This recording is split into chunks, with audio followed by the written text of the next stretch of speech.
Hello good evening बच्चों, मैं विशाल शर्मा आपका फिजिक्स का सर आपके लिए आज क्या लेके आया हूँ। काइनेटिक थ्योरी ऑफ गैसेस का एक इंपॉर्टेंट टॉपिक लेके आया हूँ बेटा, जिसका नाम है डिग्रीज ऑफ फ्रीडम और law of equipartition of energy. तो आज के वीडियो में हम ये दोनों टॉपिक कवर करेंगे। चलो पेन कॉपी उठा लो, स्टार्ट करते हैं ना। सबसे पहले स्टार्ट करते हैं बेटा डिग्रीज ऑफ फ्रीडम। हेडिंग डाल लो फटाफट से, डिग्रीज ऑफ फ्रीडम। ठीक है बेटा, किसी भी गैस के लिए number of independent ways to utilize its energy,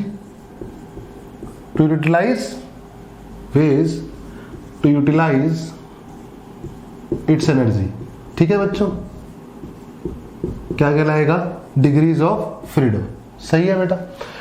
अब ये डिग्रीज ऑफ फ्रीडम किस गैस के लिए कितनी है ये हम डिस्कस करेंगे। सबसे पहले मैं आपको बता दूं बेटा, हमारे पास गैसेस कितने टाइप की होती हैं। हमारे पास होती है मोनोटॉमिक गैस।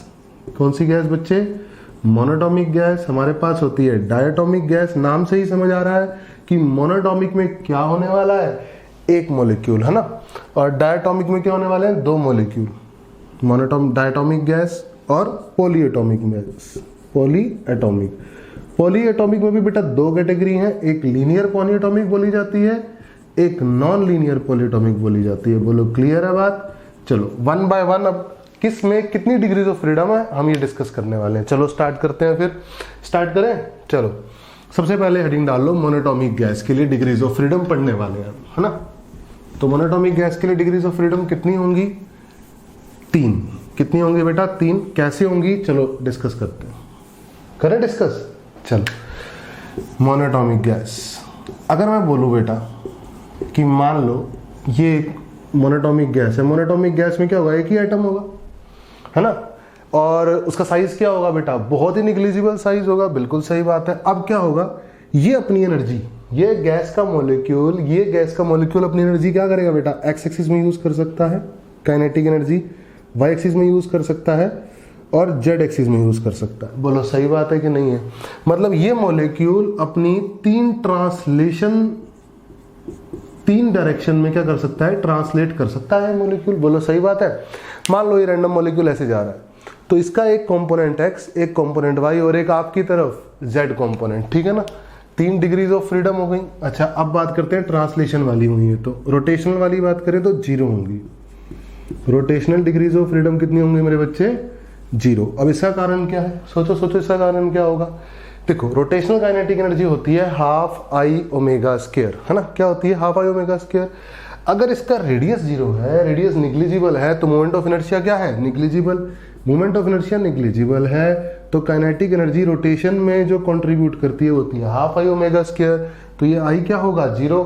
तो यानी इस मॉलिक्यूल की रोटेशनल काइनेटिक एनर्जी क्या होगी? 0। यानी ये मॉलिक्यूल अपनी सारी एनर्जी किस में यूज कर रहा होगा बेटा? सिर्फ ट्रांसलेट करने में। बोलो पकड़ में आई बात। एक चीज और हो सकती है, वाइब्रेशन। वाइब्रेशन बेटा किसी और मॉलिक्यूल के इन्फ्लुएंस में होगा। अब मॉलिक्यूल ही एक है, एटम ही एक है ना। तो वाइब्रेशनल डिग्री ऑफ फ्रीडम भी क्या होगी? 0। तो कुल मिला के डिग्रीज ऑफ फ्रीडम, DOF जिसको मैं बोल रहा हूं, बोलो शाबाश, डिग्रीज ऑफ फ्रीडम कितनी होंगी? 3 होंगी। और तीनों कौन सी होंगी? ट्रांसलेशन होगी। बोलो हजम हुआ डाइजेस्ट बढ़िया से। चलो अब पढ़ते हैं डायटोमिक। ठीक है, डायटोमिक हेडिंग डाल लो, डायटोमिक। इसकी फोटो खींच लो फटाफट, खींचनी है तो खींच ली। चलो अब पढ़ते हैं बच्चे डायटोमिक। डायटोमिक में कितनी डिग्रीज ऑफ फ्रीडम होती हैं सर? चलो इसको डिस्कस करते हैं। डायटोमिक में कितनी डिग्रीज ऑफ फ्रीडम होती हैं? डायटोमिक। अब डायटोमिक में आपको नाम से समझ में आ रहा है, 2 एटम है, एक ये और एक ये। अब ये 2 एटम किसी ना किसी बॉन्ड से जुड़े होंगे। अरे बोलो सही है कि नहीं है? तो ये बॉन्ड लेंथ होगी। क्या होगी ये? बॉन्ड लेंथ इसके पास। बोलो क्लियर है मेरे बच्चे? बिल्कुल सही है। तो ये भी क्या कर सकता है? एक्स में ट्रांसलेट कर सकता है। ये भी क्या कर सकता है मेरे बच्चे? वाई में ट्रांसलेट कर सकता है। और ये भी जेड में ट्रांसलेट कर सकता है। यानी अपनी काइनेटिक एनर्जी का 3 डायरेक्शन में यूज कर सकता है अपनी ट्रांसलेशन काइनेटिक एनर्जी। किस में? एक्स में, और बच्चे किस में? वाई में, और किस में? जेड में। तो 3 ट्रांसलेशन हो गई इसके पास। बहुत बढ़िया। अब आती है रोटेशन वाली बात, ढंग से समझो। जैसे मान लो ये हमारा एक डायटोमिक गैस मॉलिक्यूल, ठीक है ना, डायटोमिक गैस है। अब डायटोमिक गैसेस के 2 एटम है। एग्जांपल क्या होगा अच्छा इसका? हाइड्रोजन, ऑक्सीजन, है ना, ये सब इसके एग्जांपल होंगे। N2 और मोनोटॉमिक एग्जांपल हीलियम, नियॉन, ठीक है ना। अच्छा, ये ट्रांसलेट कर सकता है, देखो इस एक्सिस के अबाउट अगर घुमाएंगे हम तो कुछ ना कुछ रेडियस है कि नहीं बेटा। अगर रेडियस है, अगर सर रेडियस है तो क्या होगा, मोमेंट ऑफ इनर्शिया होगा। मोमेंट ऑफ इनर्शिया होगा, इसका मतलब क्या है बेटा, इसके पास रोटेशनल काइनेटिक एनर्जी होगी इस एक्सिस में कि नहीं। मतलब ये एटम ऐसे है, मान लो एक एटम ये है, एक एटम ये है, तो ऐसे ऐसे रोटेट कर सकता है कि नहीं कर सकता, बिल्कुल कर सकता है सर, ऐसे रोटेट कर सकता है। अच्छा, आपकी तरफ अगर एक्सिस हो तो ऐसे भी तो रोटेट कर सकता है, ये ऐसे भी रोटेट कर सकता है, यानी ये वाला होगा। अरे बोलो, समझ में आ रहा है? मस्त समझ में आना चाहिए मेरे बच्चों को, है ना। ओमेगा ओमेगा ऐसे भी तो घूम सकता है, सही है। एक और हो सकता है बेटा, ये और इसी एक्सिस के बॉन्ड के लॉन्ग जो एक्सिस है, लेकिन फिर इसमें रेडियस नहीं आएगा। इसमें रेडियस क्या होगा गैस मॉलिक्यूल का, 0। तो यानी यहां पर कंट्रीब्यूशन क्या होगा, 0। तो रोटेशनल डिग्री ऑफ फ्रीडम कितनी होंगी, 1 और 1 ये कितनी होंगी, 2 रोटेशनल डिग्री ऑफ फ्रीडम। बोलो आया समझ में आया या नहीं, यस और नो बोलो, समझ में आया, बहुत बढ़िया। वाइब्रेशन कितनी होंगी, वाइब्रेशन के बारे में वैसे तो कुछ कहा नहीं जा सकता, हमें क्वेश्चन में गिवन होगा तो ही हम लेंगे। लो टेम्परेचर पे वाइब्रेशन डिग्री ऑफ फ्रीडम नहीं होती, लो टेम्परेचर पे वाइब्रेशन डिग्री ऑफ फ्रीडम बेटा नहीं होती। अगर होती भी है तो हाई टेम्परेचर पे होती है, सही बात है। और कितनी होती है उसके बारे में कुछ नहीं कहा जाता, वो क्या होगा हमें गिवन ही होगा। लेट अस सपोज एक केस आपको गिवन नहीं है, तो वाइब्रेशन डिग्री ऑफ फ्रीडम आप मन से ना 2 ले लेना। क्या ले लेना, 2, ठीक है। तो वाइब्रेशन डिग्री ऑफ फ्रीडम मैं लिख रहा हूं FV फिलहाल, ठीक है। ये हो गई वाइब्रेशन। तो टोटल डिग्रीज ऑफ फ्रीडम कितनी हुई मेरे बच्चों, जल्दी बोलो, शाबाश शाबाश, कितनी हुई, 5 + FV। और FV आप हाई टेम्परेचर पे लोगे, लो टेम्परेचर पर नहीं लोगे। बोलो आया समझ में, डाइजेस्ट हुआ, हटा दूं डायटोमिक, बोलो अच्छे से मजा आ रहा है, ठीक है। अगर मजा आ रहा है तो कमेंट में लिख देना सर मजा आ रहा है, मेरे को पता लग जाएगा कि मेरे बच्चों को मेरा पढ़ाया हुआ समझ में अच्छे से आता है, ठीक है। चलो अब पढ़ते हैं पॉलीएटॉमिक। क्या पढ़ते हैं, पॉलीएटॉमिक। स्टार्ट करते हैं पॉलीएटॉमिक गैस। पॉलीएटॉमिक गैस के पास कितनी डिग्रीज ऑफ फ्रीडम होती हैं, रोटेशनल कितनी होती हैं, ट्रांसलेशन कितनी होती हैं, और वाइब्रेशन कैसे पढ़ेंगे उनकी, है ना। अब ये 1 बाय 1 डिस्कस करते हैं। सबसे पहले मैं आपको एक बात बताऊं पॉलीएटॉमिक गैस की, कि पॉलीएटॉमिक गैस 2 तरीके से होती है, एक होती है लीनियर और एक होती है नॉन लीनियर, जैसा कि मैंने हेडिंग में भी बताया था आपको ना। तो पॉलीएटॉमिक गैस, ठीक है मेरे बच्चे, इसमें 2 तरीके से होती हैं, एक होती है लीनियर, सही है, और एक होती है नॉन लीनियर। अच्छा, अब लीनियर का एग्जांपल क्या होगा आप बताओ। आप अच्छे से जानते हो कार्बन डाइऑक्साइड, कार्बन डाइऑक्साइड का केमिस्ट्री में आप स्ट्रक्चर पढ़ते हो, ऐसा होता है कि नहीं होता, बोलो ऐसा ही तो होता है। नॉन लीनियर में आप NH3 ले लो, NH3 एक गैस है, कोई दिक्कत नहीं है, ये हाइड्रोजन बॉन्ड, ये भी हाइड्रोजन बॉन्ड, ये भी हाइड्रोजन बॉन्ड, NH3 ले सकते हो आप एग्जांपल में। इसमें एग्जांपल में क्या ले रहे हो आप, कार्बन डाइऑक्साइड ले रहे हो। बोलो सही बात है कि नहीं है, बिल्कुल सही बात है सर। अब अगर मैं लीनियर की बात करूं, ढंग से समझना ना, लीनियर ट्रांसलेट कर सकता है 3 तरीके से, x में चले, y में चले, या आपकी तरफ z में चले। अच्छा x किधर है, x किधर बताओ, इधर, y किधर है, ऊपर, z कहाँ है, आपकी तरफ, ठीक है। तो हो सकता है ट्रांसलेट करे, कोई दिक्कत नहीं है। अच्छा, रोटेशन करने के इसके रास्ते क्या है, देखो रोटेशन का बताता हूँ मैं। ये कार्बन डाइऑक्साइड का मॉलिक्यूल है, सही है, ये हो सकता है ऐसे रोटेट करे बेटा, इस एक्सिस के अबाउट ओमेगा, कर सकता है रोटेशन, बिल्कुल सही बात है। अच्छा, हो सकता है ये ऐसे रोटेट करे जैसे मैंने पिछले वाले में बताया था, बोलो ऐसे भी रोटेट कर सकता है ओमेगा एंगुलर स्पीड से, बोलो सही है।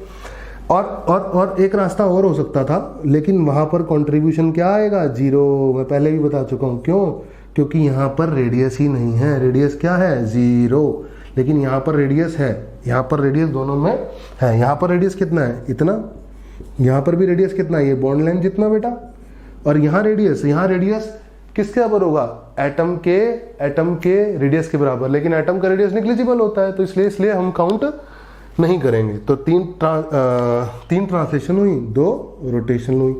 वाइब्रेशन में आपको बोल रहा हूं, अगर गिवन होगा तो आपको यूज करनी है, ठीक है। लो टेम्परेचर पर यूज करनी नहीं है, और हाई टेम्परेचर पर यूज करनी है। अगर गिवन होगा तो वो लेनी है, अगर गिवन नहीं होगा तो आप चुप करके 2 ले लेना, ठीक है। बोलो सही है, कोई दिक्कत नहीं है। अच्छा, तो ये हो गया आपका लीनियर, है ना, इसको चलो लिखे रहने देते हैं, नॉन लीनियर इधर समझा देते हैं आपको, कोई दिक्कत नहीं है बेटा, नाराज नहीं होना आपने, है ना। चलो अब ये ट्रांसलेट कैसे कर सकता है? ये ट्रांसलेट कर सकता है एक्स में, वाई में और आपकी तरफ जेड में, है ना। तो 3 तो ट्रांसलेशन होगी इसकी, कोई दिक्कत वाली बात नहीं है, बिल्कुल भी नहीं है। रोटेशन कैसे होगा? अच्छा, रोटेशन इसका कैसे कैसे पॉसिबल है, रोटेशन बना के दिखाता हूँ। देखो इसका ये NH3 है, तो मैं इसको साफ कर देता हूँ, जगह बन जाएगी हमारे पास समझाने के लिए, है ना। चलो, अब रोटेशन करने का इसका तरीका है NH H। एक रास्ता तो ये है कि ऐसे रोटेट करे एक्स एक्सिस के अबाउट, सही है। एक रास्ता ये है कि ये वाई एक्सिस के अबाउट रोटेट करे, कोई दिक्कत नहीं है ना। इसका तो 0 हो जाएगा, लेकिन इन दोनों की वजह से तो बचेगा, वाई एक्सिस के अबाउट रोटेट करे। एक रास्ता ये है ये जेड एक्सिस के अबाउट रोटेट करे, कोई दिक्कत नहीं है। तो इस बार रोटेशन डिग्री ऑफ फ्रीडम कितनी हुई मेरे बच्चे? इस बार रोटेशन डिग्री ऑफ फ्रीडम हुई 3, बोलो सही है। और वाइब्रेशन मैंने आपको बताया है, FV ले लो। अगर आपको गिवन होगा तो आप वो यूज कर लेना, और लो टेम्परेचर पे आप यूज ही नहीं करोगे, बोलो सही है। तो डिग्रीज ऑफ फ्रीडम कितनी हो गई इसकी डिग्रीज ऑफ फ्रीडम हो गई 6 + FV, बोलो सही है। हाई टेम्परेचर पे सॉरी, और लो टेम्परेचर पे खाली 6, अरे बोलो, और लो टेम्परेचर पे कितनी होंगी?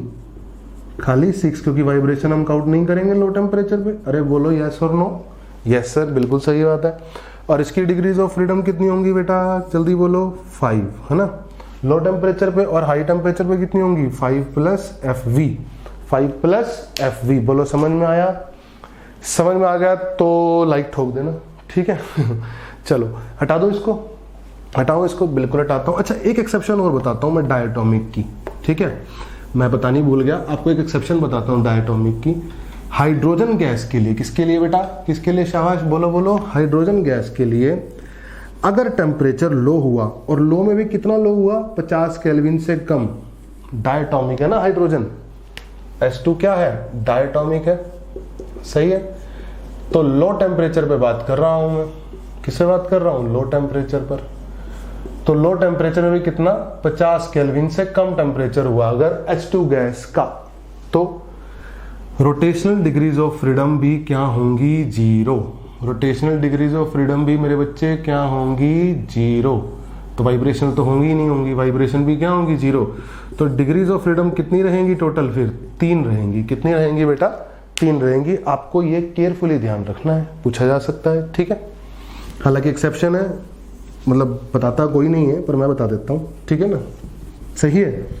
क्यों बता देता हूँ मैं, पता है आपको? क्योंकि मैं चाहता हूँ आपका अच्छी जगह सिलेक्शन हो, ठीक है, और मस्त बढ़ो आप बढ़िया से, और अपने माँ बाप का नाम रोशन करो। करोगे? करोगे। अच्छा, कौन कौन अपने माँ बाप का नाम रोशन करना चाहता है? तो वो ऐसे यस सर कर देना। अच्छा, बहुत सारे बच्चे करना चाहते हैं अपने माँ बाप का नाम रोशन, है ना। तो कोई दिक्कत ही नहीं है, आप सिर्फ मस्ती से पढ़ाई करो, ठीक है ना, पूरा मन लगा के, और खुश मन से, मतलब दुखी मन से मत पढ़ना। दुखी मन से पढ़ोगे कोई फायदा नहीं होने वाला मेरे भाई, बिल्कुल भी फायदा नहीं होने वाला। खुश मन से पढ़ो, ठीक है ना। खैर, अब एक टॉपिक आता है इसमें, law of equipartition of energy. क्या आता है? Law of equipartition of energy. सही बात है।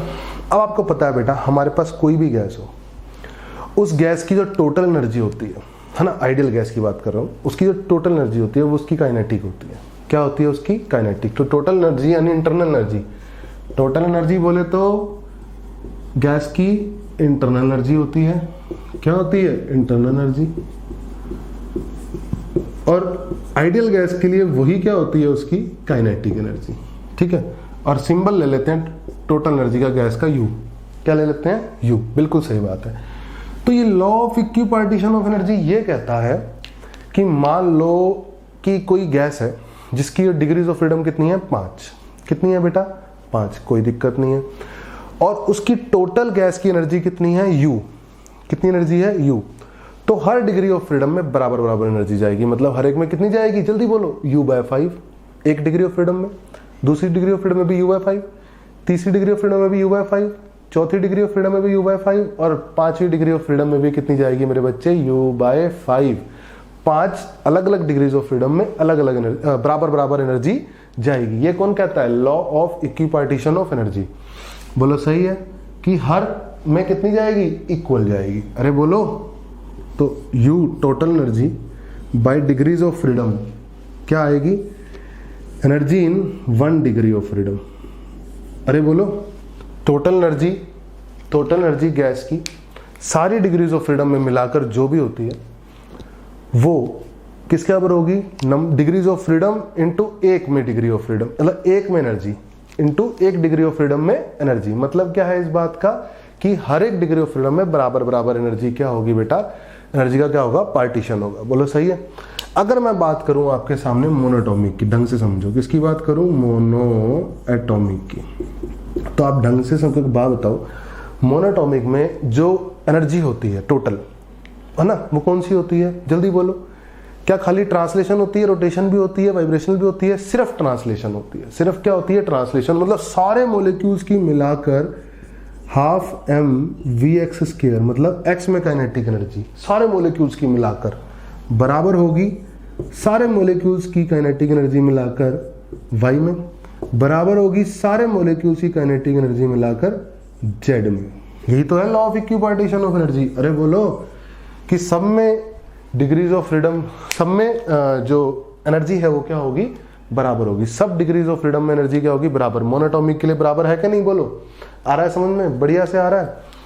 तो इसका मतलब ये हुआ कि मैं ऐसा लिख सकता हूं, अगर मैं हाफ और एम कॉमन लेके काट दूं तो समीशन वी एक्स का square is equal to summation v y का square is equal to summation v z का स्क्वायर, है ना। ये इंपॉर्टेंट कॉन्सेप्ट आ गया हमारे पास मोनोटॉमिक के लिए। किसके लिए आया ये, मोनोटॉमिक के लिए। अरे बोलो यस और नो, यस और नो तो बोलना पड़ेगा ना आपको सर। आ गया, सही है।